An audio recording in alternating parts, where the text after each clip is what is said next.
Calaroga Shark Media.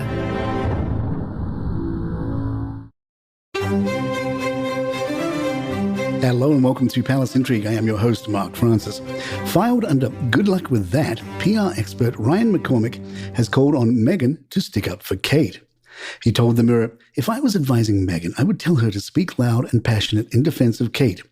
Meghan may not like being on the brunt of negative press, but she's definitely more familiar with it than Kate. The Duchess could help the Princess of Wales tremendously by guiding her through this crisis publicly and behind the scenes."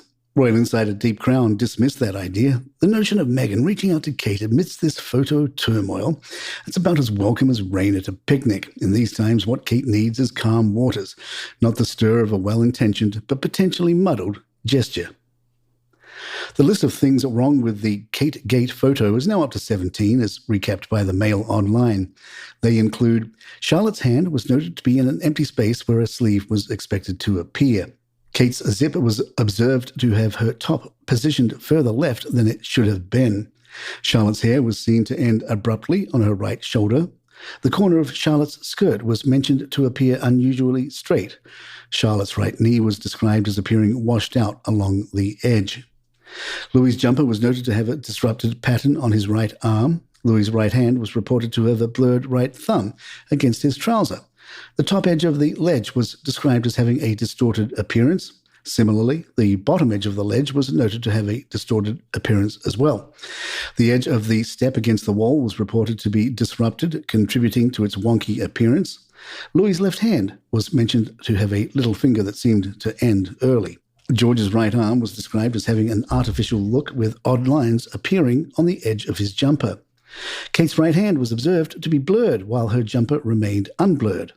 Kate's hair was noted to be blurred on the right side in contrast to her unblurred jumper. The right side of Charlotte's hair was reported to dip in unnaturally. Odd lines were reported to appear on George's sleeve, giving it a disjointed look. A blurry windowsill was observed between George and Louis's arm, adding to the unusual elements in the photograph. In other news, Amanda Platel, writing for the Daily Mail, says, 3 cheers for Uncle Gary, Kate's secret PR weapon. He's spoken up for her and told the truth about the Sussexes. Amanda writes, Gary is the sort of black sheep of the family for whom the term loose cannon could have been invented. He argued that the Sussexes should be stripped of their royal titles after they had thrown their family under a bus via their toxic triumvirate of truth bombs, that Oprah interview, Netflix series, and above all, Harry's unsparing memoir, Spare. Boom, 3.2 million cheers erupted from viewers up and down the country, and the royal family would not be human if they didn't allow themselves a wry smile. For the truth is that far from being a liability, the plain-speaking 4-times married Gaz is Kate's secret PR weapon in the media war between the Sussexes and the Waleses. While the royals are bound by strict rules of protocol, the late Queen's dictum of never complain, never explain, constantly ringing in their ears, no such strictures apply to the mouth from Maidenhead, where he owns a 5-bedroom house. If Gary feels like having a go at Meghan, nothing is going to stand in the way of him saying the unsayable. It makes me wonder if, far from reading him the riot act, Sister Carol delicately encouraged her brother to share his views about the Meghan debacle. Ellie Hall was senior reporter and official royal correspondent for BuzzFeed News from 2013 and recently explained how royal coverage works. In an interesting interview with Neiman Lab, Ellie says, one of the first things to know is that the royal family doesn't have one big press team working together to set the public narrative. The King and Queen have their press team. Buckingham Palace and the Prince and Princess of Wales have their press team.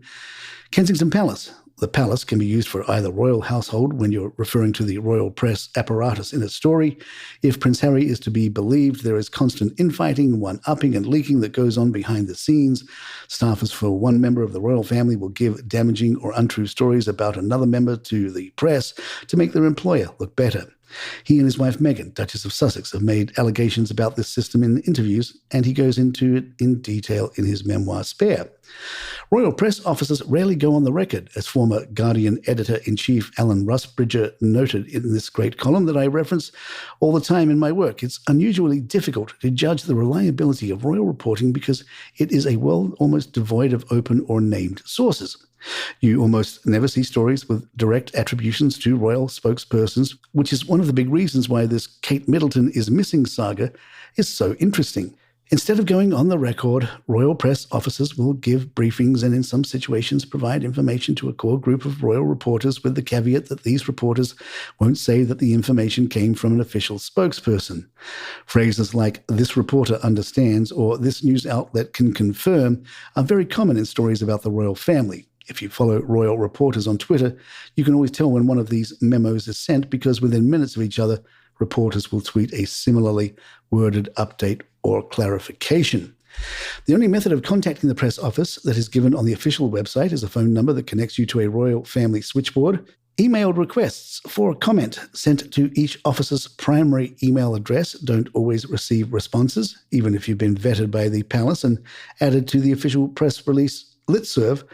Sometimes statements will only be sent to certain news outlets, something that leaves a lot of reporters scrambling to get caught up during breaking news situations.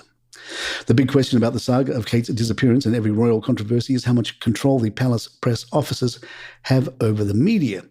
Royal press officers hold a fair amount of control because they act as gatekeepers to the members of the royal family. We know that they at least attempt to wield influence behind the scenes. Royal reporters have confirmed that the palace press officers have tried to kill false and true stories before publication.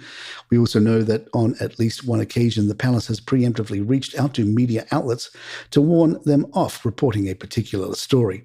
We also learned this week that someone from Kensington Palace reached out to an airline to get them to delete a rude tweet about William when a rumor about him was trending on Twitter. We know that the palace has actively concealed royal news from the press and reportedly even lied to reporters about issues concerning the health of royal family members. In November 2020, we learned that William had contracted a severe case of COVID-19 in April 2020.